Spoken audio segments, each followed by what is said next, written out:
All right, so today I'm going to work on designing a game. And I want this game to be a dungeon designing game where you'll lay down a bunch of tiles or connectors and you plan out an intricate dungeon with locks and keys and maybe even some things that change the structure of the dungeon itself. And what I want to do is base this whole game around graphs that Mark Brown of Game Maker's Toolkit made while he was doing his Boss Keys series for dungeon design. So, just as a quick review, so his, as you start at some point,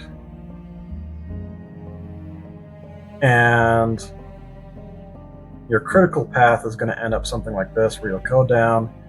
Here's a locked door, some sort of lock. Here is maybe another kind of lock. I don't have different colors here, so let's just call this A and B.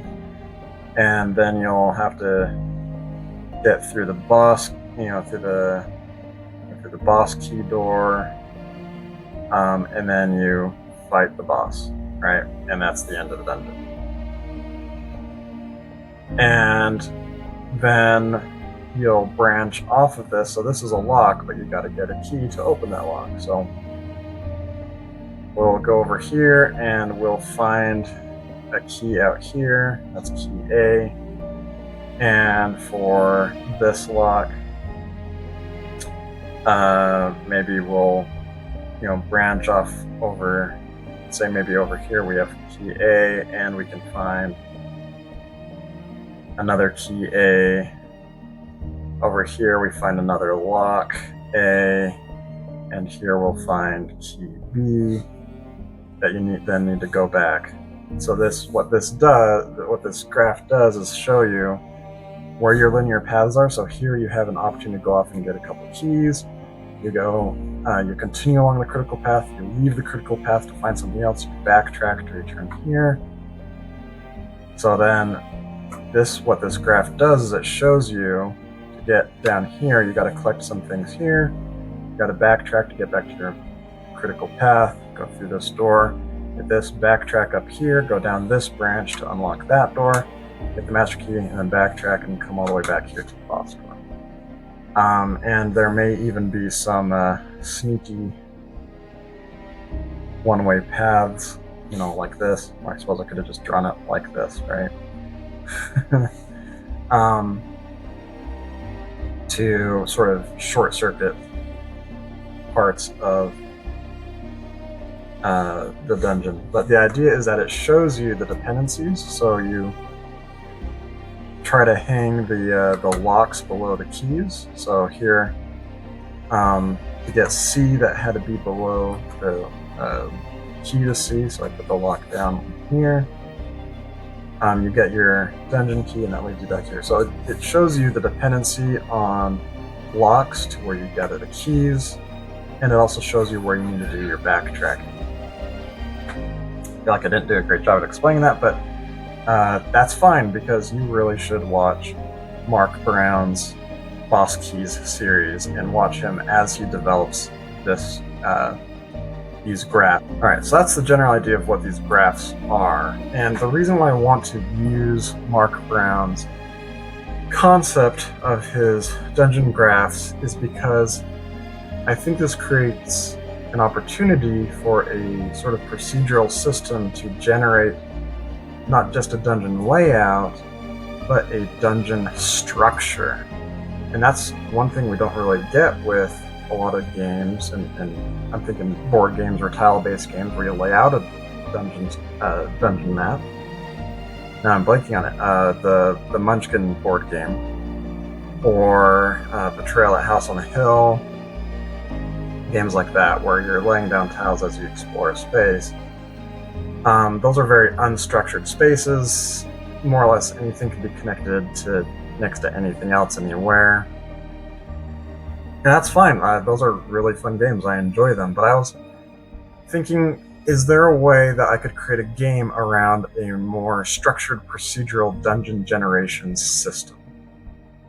And Mark Brown has already commented on how these graphs are rather imperfect, and the best dungeons that exist out there kind of break these graphs, especially the ones that change the structure of the dungeon itself as you progress through it.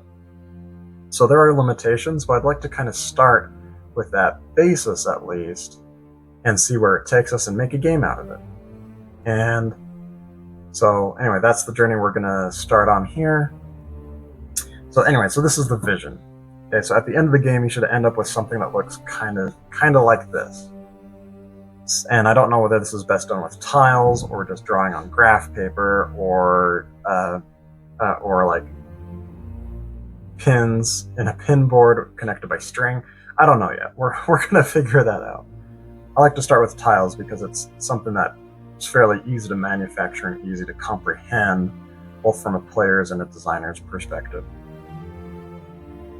Anyway, so what do we need? We need a start location. Okay, locks. Okay, we need keys, the goal.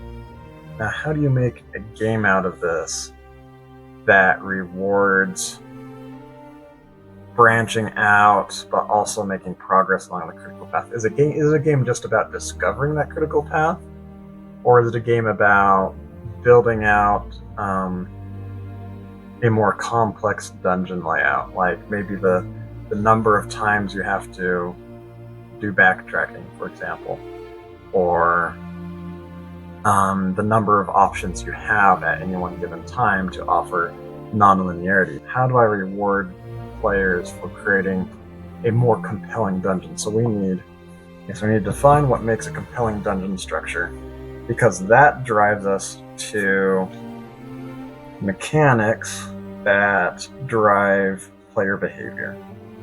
And because if the goal is just to get to the boss as quickly as possible, you're gonna put some short games, and maybe that's the goal. Maybe one thing you want is a timed game, and your goal is to get through it as quickly as possible, or in as few moves as possible. So, speed dungeon creation / fewest tiles possible. Non-linearity / branching paths. There ought to be other challenges too. Something Mark Brown did, I think, let's see, which video was it?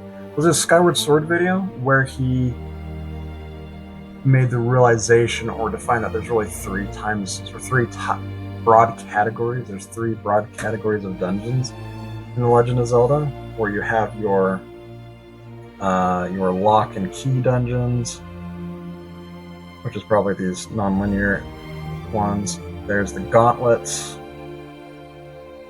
dungeons, which are all about challenge level and more linear structure.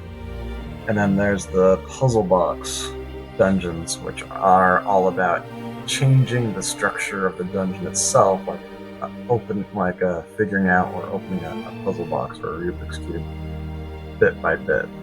So I like the game modes. The main objective we generally want players to take, right?